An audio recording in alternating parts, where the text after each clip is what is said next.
Los corridos y las rancheras de grupos como este alegran las fiestas hasta en los más lejanos rincones del país. Este amor por la música mexicana se instaló en el corazón de los chilenos al llegar a los años 40 y se quedó para siempre.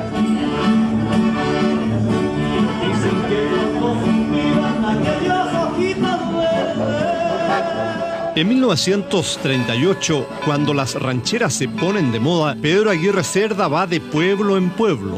Pan, techo y abrigo es su eslogan. Para esos años, aún la mitad de los chilenos vive en el campo. El agua potable y la luz eléctrica son un lujo. 1 de cada 2 niños no va a la escuela.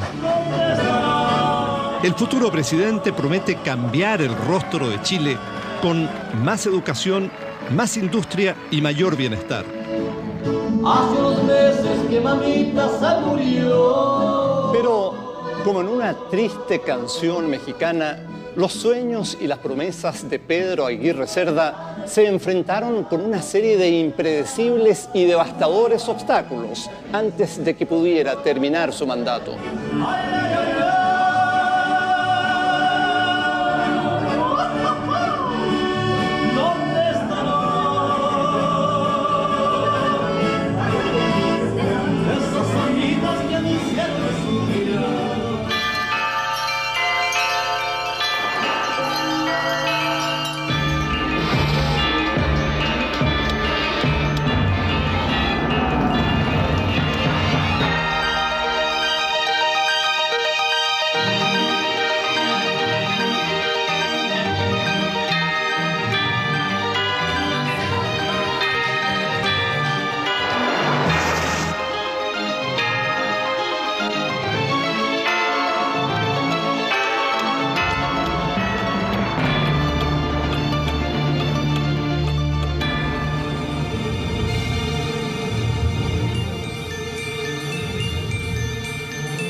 Es la Navidad de 1938.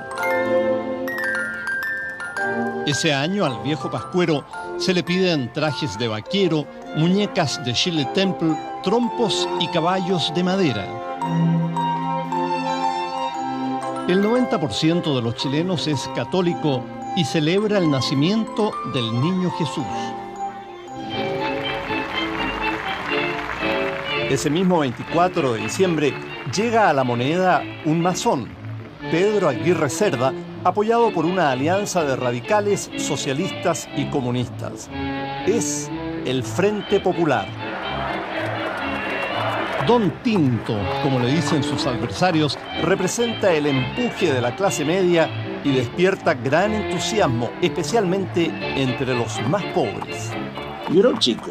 Mi padre me llevó al desfile. Entonces cuando estábamos ahí, mi padre me pega un empujón porque al frente iba Don Tinto, ¿no? Saludando así con su sombrero. Y yo entonces aparecí empujado y me encuentro con Don Tinto que me da un abrazo, y yo le doy un abrazo a Don Tinto. Y era bajito, parecía una botellita de vino tinto, le faltaba la etiqueta. Yo en ese entonces tenía 12 años. Para muchos esa Navidad trae nuevas esperanzas, pero para otros grandes amenazas. Todos tenían miedo de que el radical llegara a la presidencia, como que se iba a perseguir a la gente, que se iba a matar a la gente, escapaban.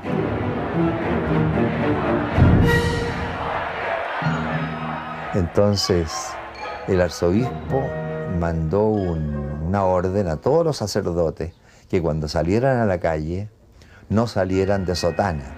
Creían que iba a haber persecución de la iglesia, que se iba a acabar el mundo.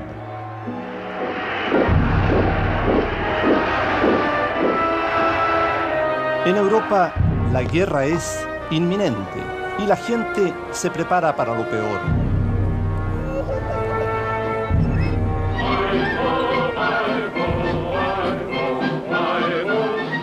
En Chile, los niños no saben de esas preocupaciones y en la matiné de las 2 de la tarde asisten al estreno de Blancanieves y los 7 enanitos, el primer gran éxito internacional de Walt Disney.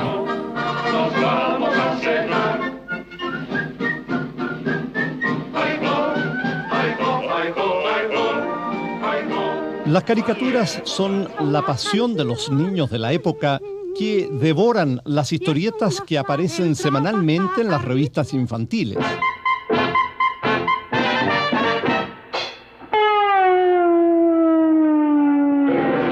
Estaba el Cabrito, estaba Pispaf, estaba Piliquen, pero el Peneca fue la reina, eso sí, fue reina de todas las revistas. Extraordinaria. Nacido en 1908, el Peneca es todo un suceso. Al terminar la década del 30, vende la impresionante cifra de 140.000 ejemplares. A mis 6 años aprendí a leer con el Peneca. Yo recuerdo que Quintín el Aventurero iba subiendo por las escarpadas rocas junto con su compañera Evelina. Y salían un cuento en seriales, que era de un detective que se llamaba Sexton Blake, que era la delicia de uno. Lo recuerdo con mucho afecto. Por ahí cuando me meto en alguna librería de viejo y encuentro un Peneca, hasta me quiero emocionar un poco. Sin hijos propios, el matrimonio de Pedro Aguirre Cerda y su prima Juanita demuestra gran preocupación por los niños chilenos. El mismo 25 de diciembre, un día después de llegar a La Moneda, Juanita instaura la Pascua de los Pobres, en la que reparte 200.000 juguetes. Nunca gobierno alguno entregó más ayuda que don Pedro Aguirre Cerda. Siendo presidente él, dejó a todos los niños santiaguinos entrar a La Moneda. Les permitió bañarse donde habían fuentes. Todos los niños de 10 años podían bañar.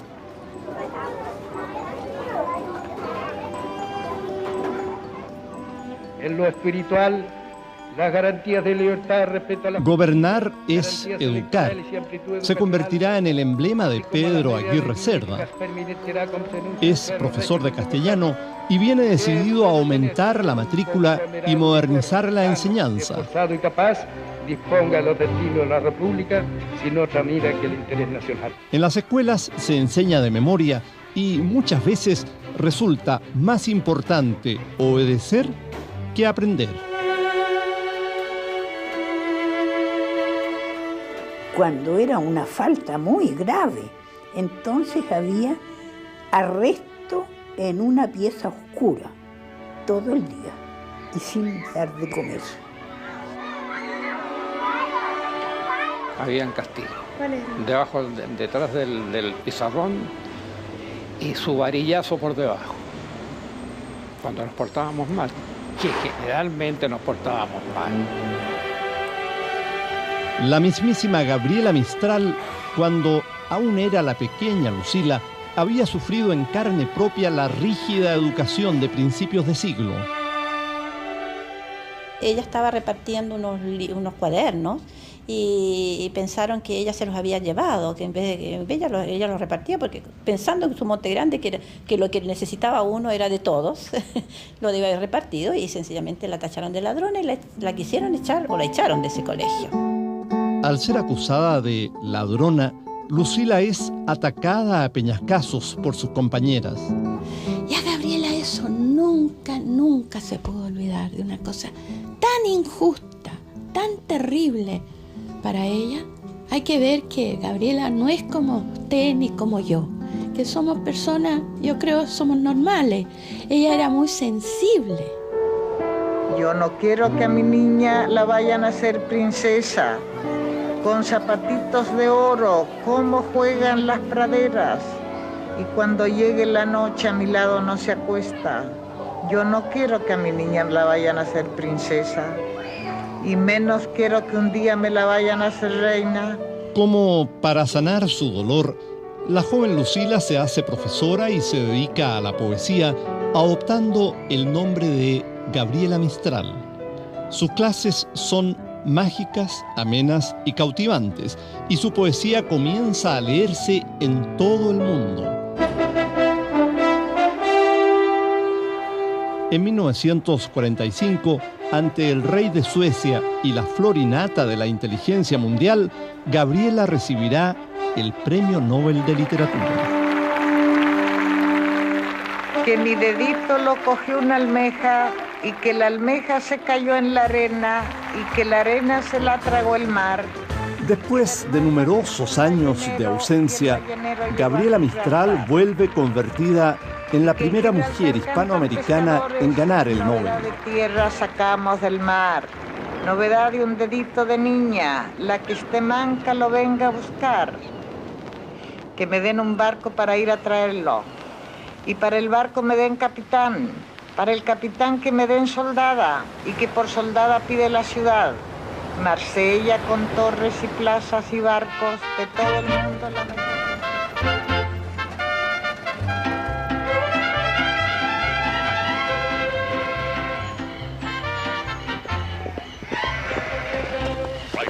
Al llegar 1939, a las tradicionales tonadas y cuecas chilenas se suma una música que viene a instalarse definitivamente en las casas campesinas.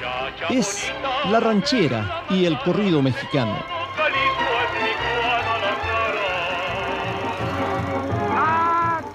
Pásenle, córrenle. Gran acontecimiento del gran circo Estrella. Vayan pasando, chango. Los mexicanos también causan furor en la pantalla grande. A fines de la década del 30 ya se han estrenado en nuestros cines 32 películas mexicanas. ¿Ya acabó de hacer sus visiones? Sí. Pues ¿qué espera para adentro? El cine mexicano pegó mucho aquí. Yo de esa época me recuerdo mucho las películas de Cantinflas. La Libertad Lamarque. Libertad Lamarque, Jorge Negrete, que ese era mi ídolo. Y todavía era mi ídolo, siempre. Años después, el ídolo del cine y de la canción Jorge Negrete visita el país. Se desata la histeria colectiva y sus admiradoras provocan escándalos y accidentes. Gran popularidad, muy buen mozo era, y cantaba lindo. Y entonces llegó por tren a la estación Mapocho. ¿Para qué le cuento a la gente cómo estaba? Miles de personas. Pregúntale a las mujeres cómo fue. Cantaba muy lindo. Tenía, imagínese, 1,90 m, buen mozo y con buena voz y de charro. ¿Se da cuenta usted?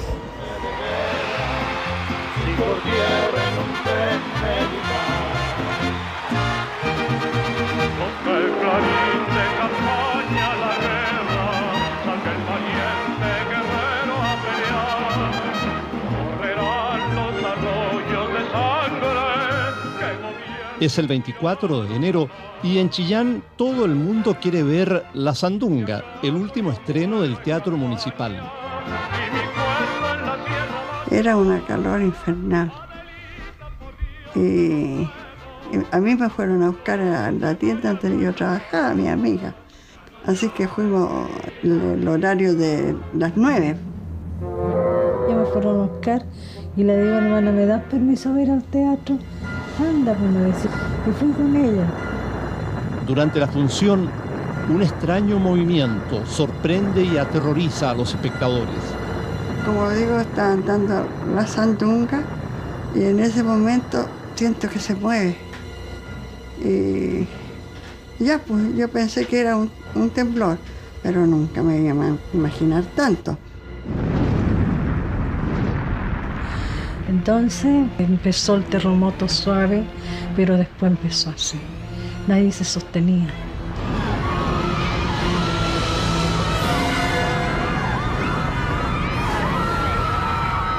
Donde quebraba el alma fue en el Teatro Municipal. Toda la techumbre cayó en la platea. Salí del teatro y empecé a gritar y no sabía dónde estaba, porque era en puro escombro. Por las gradas corría la sangre.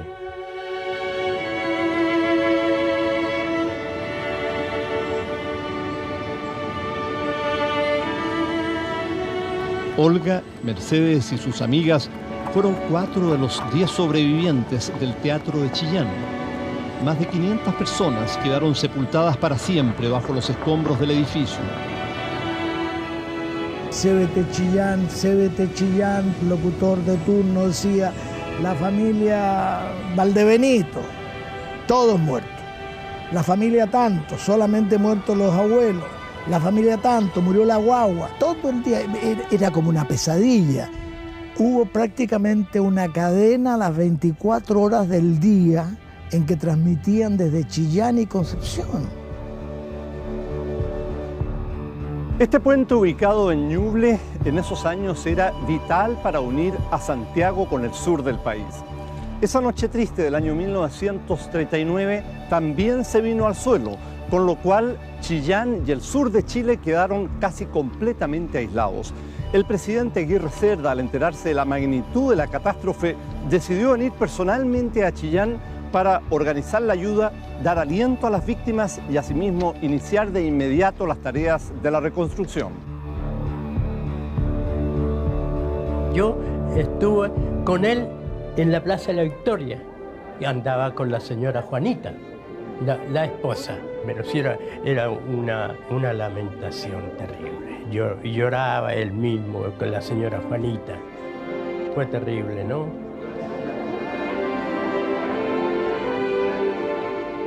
Chile, estremecido, se moviliza. Cientos de jóvenes de todo el país viajan como voluntarios para remover los escombros. De todas partes del mundo llegan medicinas, ropas y alimentos. El terremoto arrasó 7 provincias, desde Talca hasta Malleco. Se desplomaron 20 ciudades y 100 caseríos y, extraoficialmente, se habló de 30.000 muertos y de 40.000 heridos. Nunca en el siglo murieron tantos chilenos durante un terremoto. Dios supo cuidarlos nomás, porque si no hubiera sido, más de alguna habíamos muerto. Hoy en día prácticamente todos los hogares chilenos cuentan con luz eléctrica. El 60% de esa energía proviene de represas como esta. La situación era completamente distinta hacia fines de los años 30, cuando la mayoría de los chilenos se alumbraba con velas. El terremoto de Chillán tuvo graves consecuencias, pero también impulsó la industrialización del país y con ello la masificación de este milagro que es la luz eléctrica. En los alrededores de las ciudades, acentuando así las diferenciaciones sociales. En mi concepto, el empleado y el obrero deben vivir en el interior de las ciudades, de manera que la clase trabajadora se sienta como un componente social tan digno y respetable.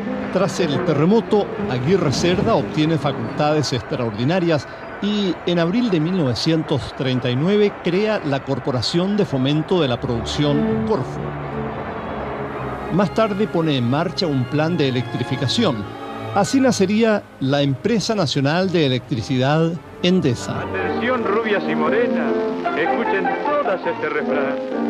Sintonicen todas esta radio. Es la época en que los artefactos eléctricos empiezan a masificarse en los hogares chilenos. La radio se transforma en la gran ventana que nos conecta con el mundo. Que a las chicas dice su pasión. Qué moderno es el amor por radio.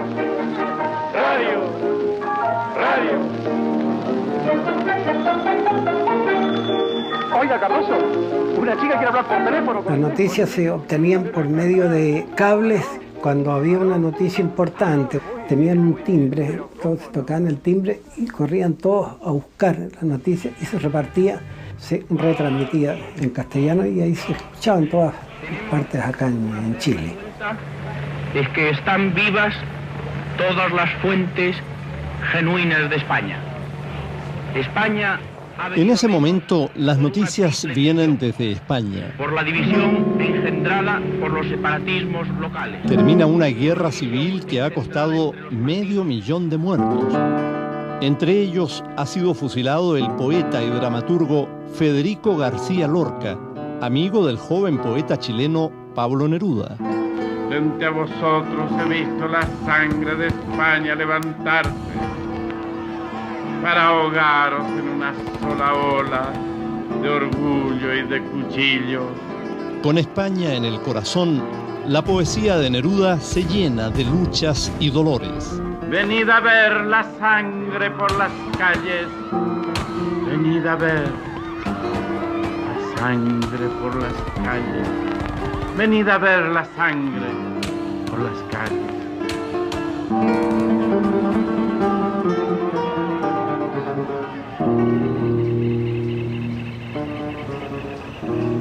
A raíz de la guerra civil, mis padres eran republicanos, se perdió la guerra, hubo que salir apresuradamente para Francia.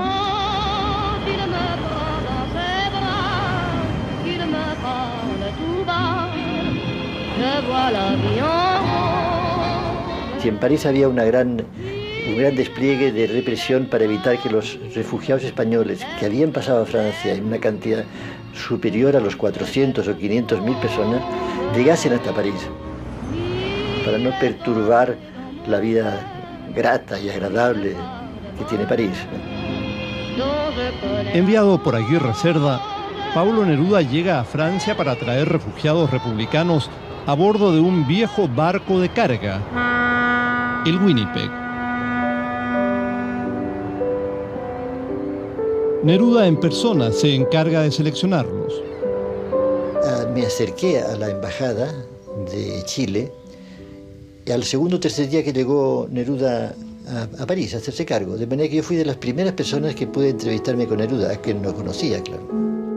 Vestía muy tropical, traje ligero, color claro, me parece que usaba sombrero de estos de Panamá. Me parece que habló con cada uno de los 2000 y tantos que embarcaron. Por esos mismos días, en el puerto de Hamburgo, en Alemania, otro barco, la motonave chilena Copiapó, también se encuentra lista para zarpar.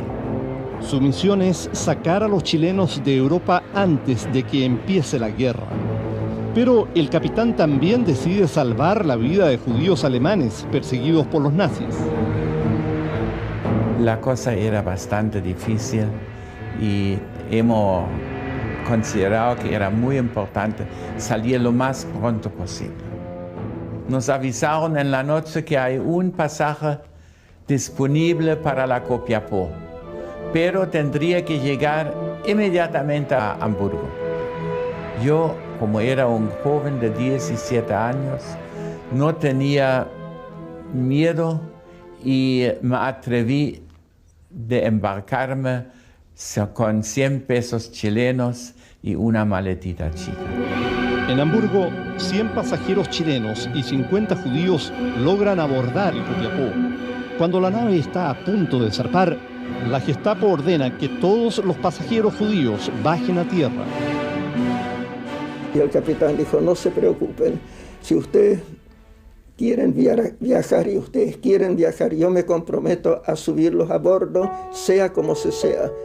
La firme determinación del capitán del barco, Roberto Muñoz, permite que, al final, la Copiapó zarpe con todos sus pasajeros a bordo. Cuando el barco zarpó, una vida nueva. Uno nació de nuevo. Uno tenía esperanzas. Uno vio el cielo celeste. Era diferente. Casi en igual fecha, el Winnipeg parte de Burdeos con 2.000 refugiados españoles. Para mí el viaje fue una verdadera aventura.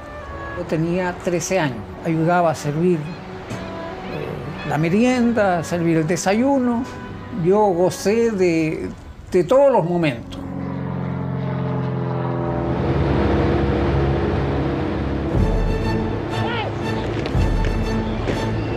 Mientras el Winnipeg y el Copiapó navegan hacia Chile, Alemania invade Polonia. Es septiembre de 1939 y Francia y Gran Bretaña le declaran inmediatamente la guerra a Hitler. Chile se mantiene neutral. Nosotros vimos todavía pasar los aviones de Inglaterra a Francia. Estábamos bastante asustados porque estábamos en el Canal de la Mancha lleno de submarinos alemanes.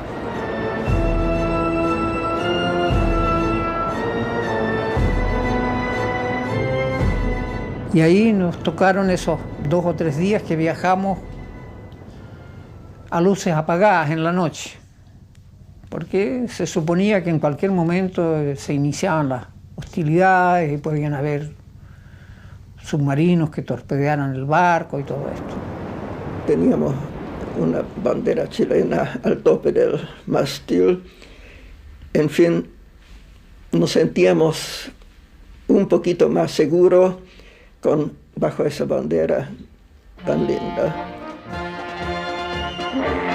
Finalmente, el Copiapó y el Winnipeg, al igual que otros barcos repletos de refugiados, arriban ilesos a las costas de Valparaíso. ¡Viva Chile!, grita el primer refugiado español al pisar tierra firme.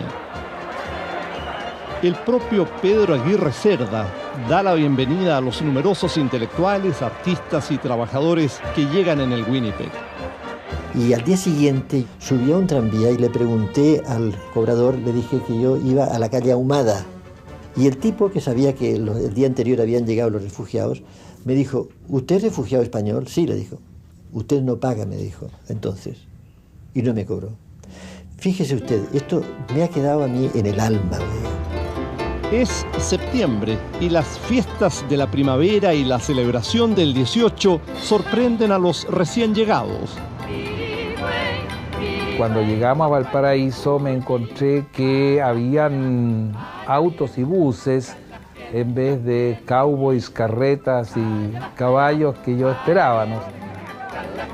Para decir la verdad, estamos esperando encontrarnos con unos indios con plumas en la cabeza, pero no había. El afecto que sentimos, la comunicación inmediata, nos hizo sentirnos en nuestra casa. Uno está agradecido también por la atención que uno ha recibido en los momentos tan difíciles. Entonces uno no puede olvidar eso tan fácilmente.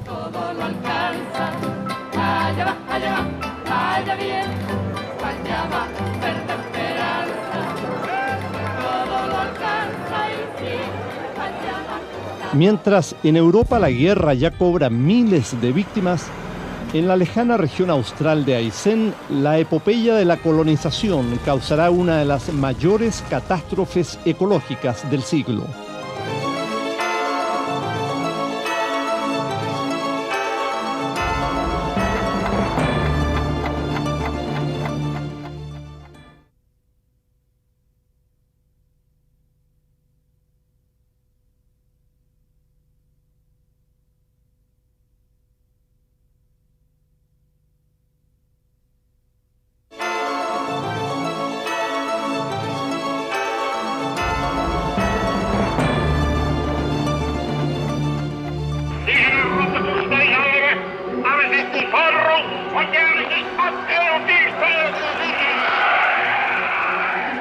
La Segunda Guerra Mundial ha sorprendido a la cantante chilena Rosita Serrano en Alemania.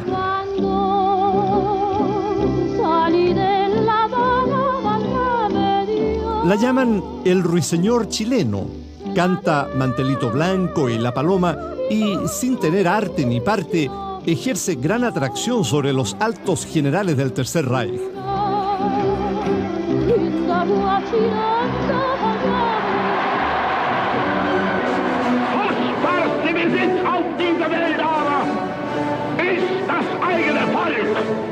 En tanto, en decenas de campos de concentración se ha iniciado uno de los peores genocidios de la historia de la humanidad, el Holocausto judío.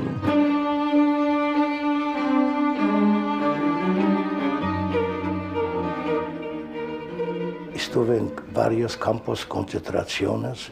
Hasta en 42 nos llevaron a Auschwitz-Birkenau. Hambre, miseria, látigos, tortura. Auschwitz es una zona poco húmeda, triste, lluvioso. nos llevaron para exterminio. Y el día siguiente, en la madrugada, cuando nos despertaron, nos sacaron de nosotros para entrar en cámara de gas. Y el doctor Mengele, el asesino, el monstruo, el ángel de la muerte que le tenía el nombre, él seleccionó 3 en un lado, 2 en un lado de una fila. Y me recuerda estas palabras: mandan saludos, ustedes el pueblo elegido, ellos van al paraíso y ustedes van a ir próximamente. Ellos trataron de aniquilarnos, liquidarnos, físicamente y mentalmente. Yo soy uno de ellos que no lograron mi mente destruir. Los soldados nazis se imponen en todos los frentes. Aunque nuestro país se ha declarado neutral, los chilenos siguen paso a paso el devenir de la guerra. Todos los días a las 6 de la tarde era la concentración frente al diario La Opinión. Éramos 2.000, 3.000 personas y se armaban las discusiones porque había una pizarra con las últimas noticias de la guerra. Se ponían discusiones hasta 5 o 6 de la mañana por las batallas entre alemanes y aliados. Se llevaba la guerra con banderitas así en un mapa, ¿eh? Entonces, tanto mi papá como casi toda mi familia eran partidarios de los alemanes.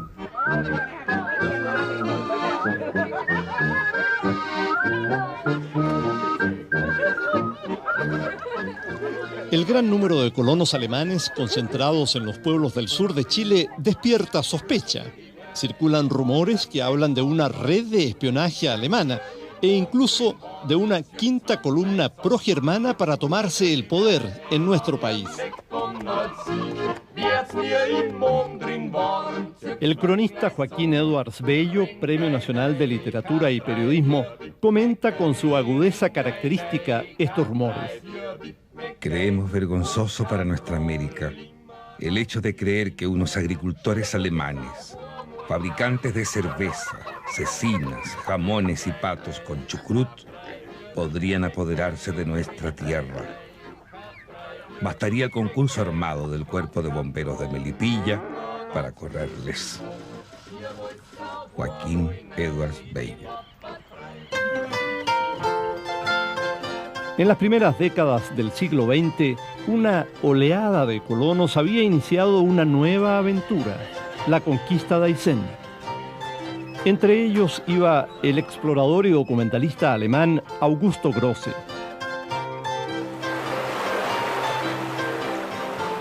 Augusto Grosse fue un lúcido testigo de la valerosa acción de los primeros colonos que llegaron a poblar los extensos territorios deshabitados que existían al sur de Puerto Montt. Grosse realizaba sus propias filmaciones y llevaba sus diarios de viajes. Ellos constituyen hoy un testimonio crudo y real de lo que significó la epopeya de habitar los bosques vírgenes de Aysén, como asimismo del desastre ecológico que cambió para siempre el escenario de la Patagonia chilena. La mayoría de los colonos son solteros y no muy jóvenes.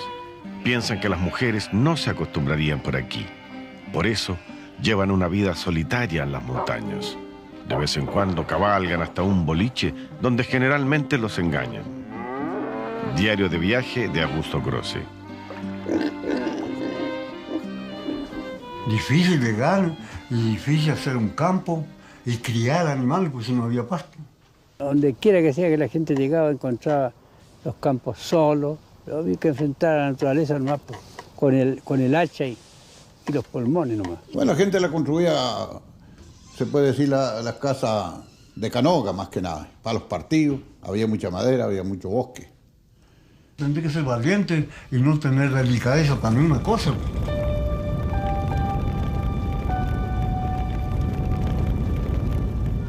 El valle es ancho y fértil. A lo mejor fue antes aún más hermoso, cuando tenía bosques que con su verdor le daban vida al paisaje. Pero el fuego y el hacha han destruido la belleza de los valles. Gigantescos troncos alzan sus brazos acusadores al cielo. Diario de viaje de Augusto Grosse. Los incendios era porque era una necesidad de hacerlo. Cuando era tiempo que esa gente tenía que quemar, quemaba. Pero eso agarraba fuego y pasaba a quemar al que primero quemó. Y se iban quemando y requemando los campos así. Se quemaban casas, quemaban animales, todo. Y no había nadie que ataje el fuego. Ni las lluvias ni las nieves pudieron detener las llamas que durante 30 años destruyeron 3 millones de hectáreas de las espesas selvas de la Patagonia chilena.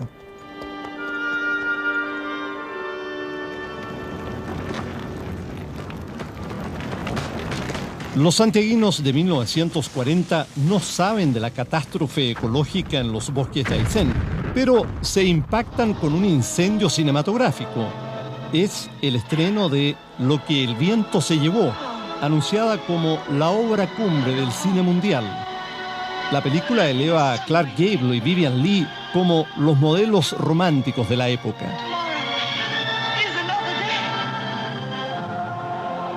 Y la película fue un éxito loco. Había que hacer cola a los cines, porque los días viernes, sábado y domingo estaban agotadas las entradas.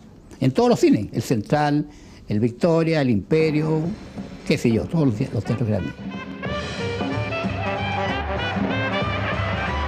Y se iba con abrigo de piel las señoras, y los caballeros muchas veces con etiqueta, al cine. Producto de la guerra, las telas importadas escasean. Nacen las primeras textiles y los chilenos concurren a sastres y modistas. Se impone el llamado estilo utilitario y la naciente industria nacional es capaz de producir 90.000 zapatos baratos que sustituyen a la tradicional chalaila con planta de neumático. Al mismo tiempo, la casa Rosenblit provoca una verdadera revolución en la moda al importar la recién inventada media de nylon.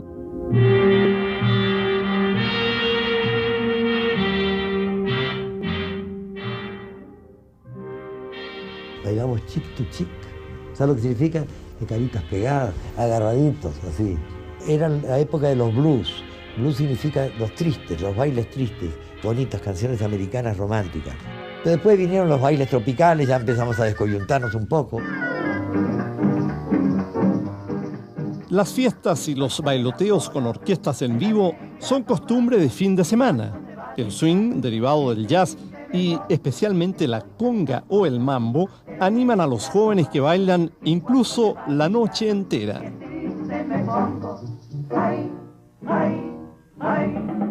Esa negra linda que me choviló, esa negra santa que me choviló. Arturo Godoy. Jam-packed for this international heavyweight title fight between Joe Louis, the world champion, and Arturo Godoy, champion of Chile. En Nueva York es febrero de 1940 y con gran expectación, el boxeador chileno Arturo Godoy disputa la corona mundial de todos los pesos ante el imbatible campeón norteamericano Joe Louis. No puede salir pegando Joe Louis.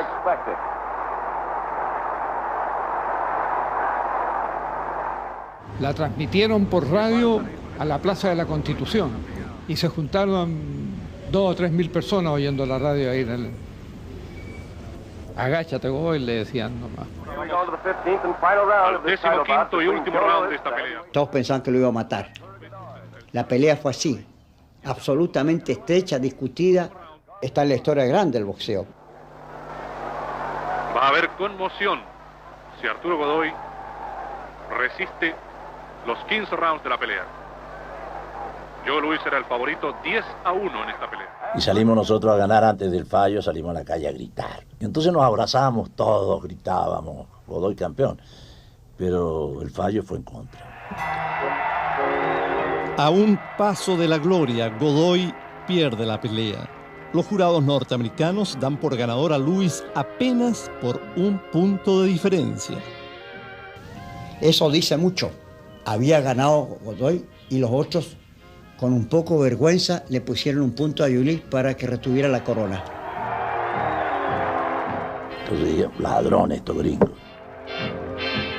4 meses después, la revancha se realiza en Chile y, aunque Godoy pierde esta vez sin apelación, el gladiador iquiqueño queda para siempre en la memoria de los chilenos. En 1941, un terrible suceso golpeará al país. Víctima de una enfermedad entonces incurable, veremos debilitarse y morir al presidente.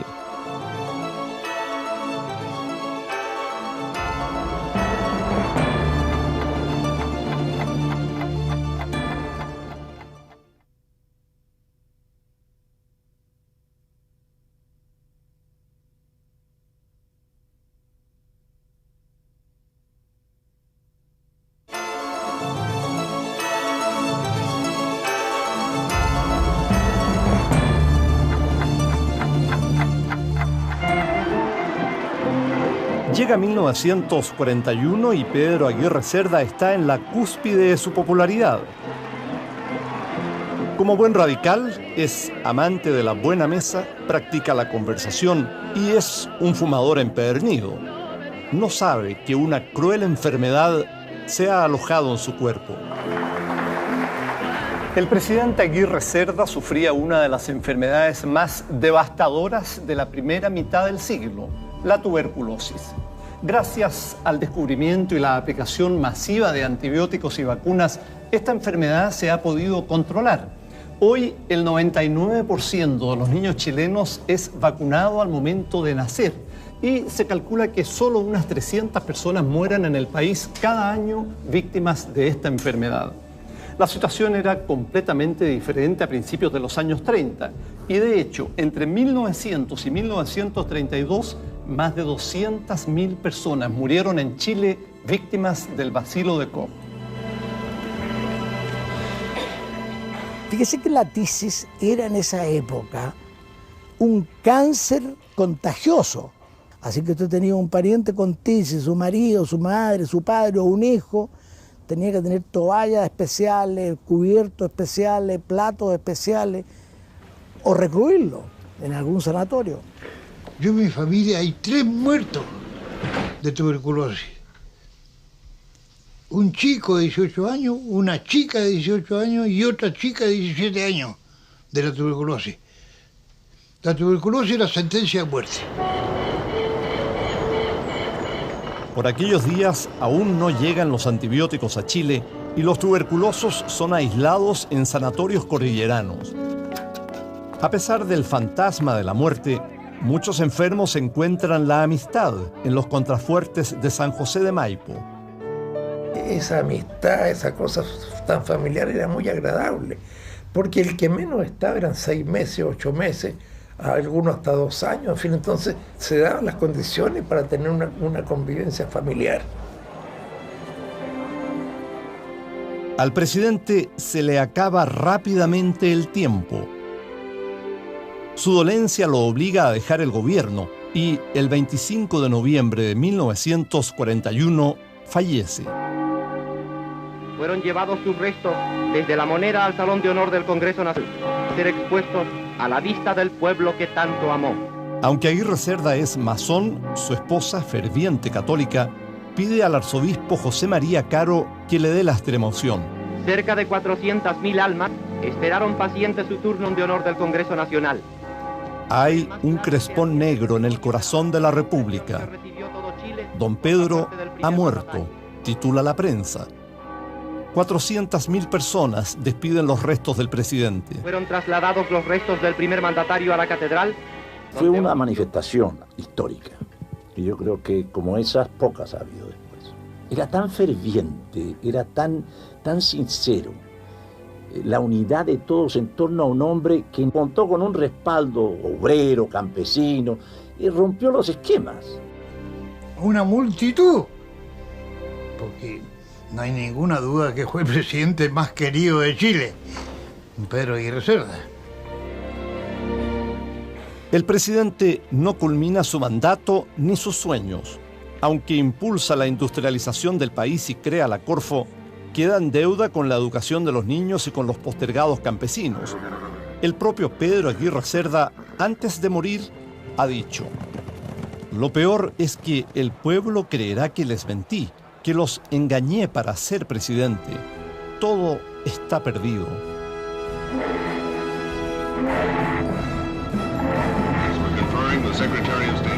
Es diciembre de 1941.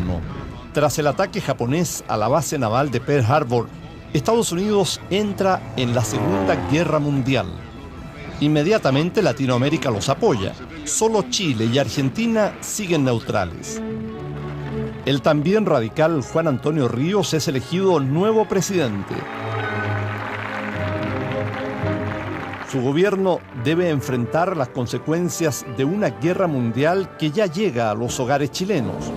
Los precios se disparan, hay escasez y un serio desabastecimiento de petróleo. Debido a la guerra, los norteamericanos, dueños de las principales minas de cobre chileno, expulsan a los trabajadores alemanes e italianos y hacen simulacros de ataques aéreos por las noches.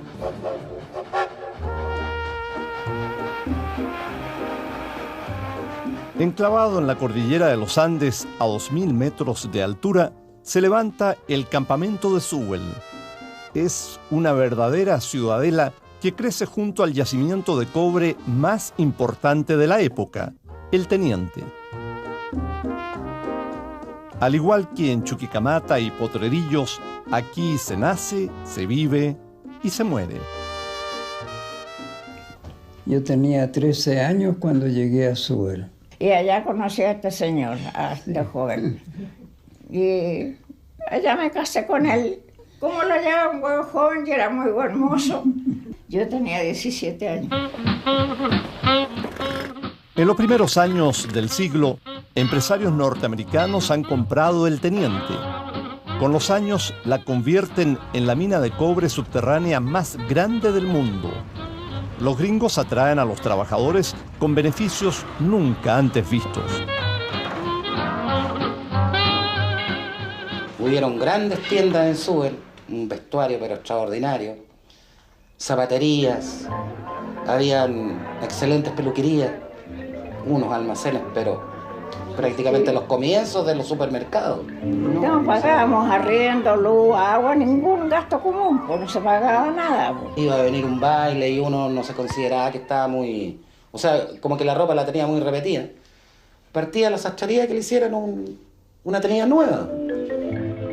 Nace así lo que algunos llaman la aristocracia obrera de la gran minería chilena. Pero nada es gratis. A cambio de los beneficios, los norteamericanos norman la vida personal de los mineros con férrea disciplina. Si lo veían pololeando, los traían detenidos. Y la misma autoridad no permitía ni que nos tomáramos de la mano. Así que tenía que andar pololeando debajo de los camarotes, debajo de la escalera, mintiendo para ir al teatro.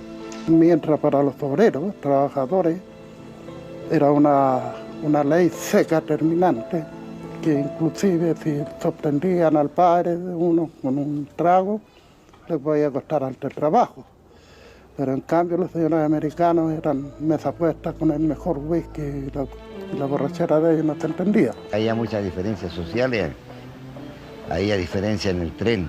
El gringo bajaba en autocarril, el empleado bajaba en primera clase y el obrero bajaba en tercera clase. A pesar de las restricciones, no falta la picardía criolla. Porque cuando uno tenía una fiestecita le decían, ¿qué te sirve? Te sirve un cortito, un fuerte, un vinito. Y todos por debajo de la silla tenían su botellita escondida, ¿no? Entonces traían Coca-Cola y le ponían su poquito. Total que después todos contentos bailando porque nos faltaba. Si nunca faltó. Actualmente, la vida de los campamentos de la gran minería está en proceso de extinción.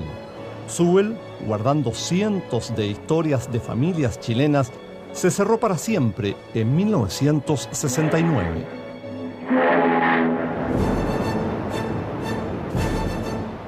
La Segunda Guerra llega a una de sus fases más críticas cuando, en junio de 1944, se produce el sangriento desembarco de tropas en Normandía. Los aliados recuperan París. Un tiempo antes, Chile ha roto relaciones con el eje y ha expulsado a los diplomáticos alemanes, italianos y japoneses. Aún no le hemos declarado la guerra a nadie. Sin embargo, la rivalidad se instala en los hogares, los colegios y las calles. Yo me acuerdo que estaba patinando y de repente vinieron unos niños con el uniforme del Grange, y como sabían que nosotros éramos descendientes alemanes, vinieron estos niños, me pegaron un tremendo empujón y me botaron al suelo en patines. Yo tenía que salir con guardaespaldas para ir a tomar el carro que se llamaba el tranvía, porque eran varios muchachos que había que apedrearlos, ¿no? A los que eran alemanes, ¿no? Para andar en calle, gente, ahí viene espía japonés, y se arrancaba y se metía dentro de casa y abría un poquito cortina y miraba a nosotros como delincuentes.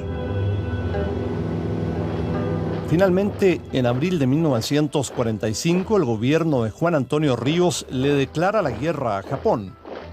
Nunca entramos en acción, pero igual tomamos prisioneros. Cuando Chile declaró guerra contra Japón, es orden del gobierno. Usted detenido y dentro de una semana tiene que ir a San Vicente de Taguatagua. Ahí tomamos chicha de esa zona. Y pasamos requete bien. El 30 de abril de 1945, en Berlín, Hitler se quita la vida. Días después, Alemania firma la rendición.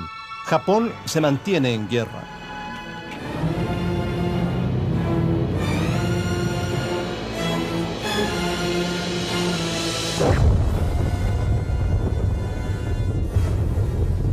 Dos bombas atómicas, las primeras en la historia, arrasan con Hiroshima y Nagasaki.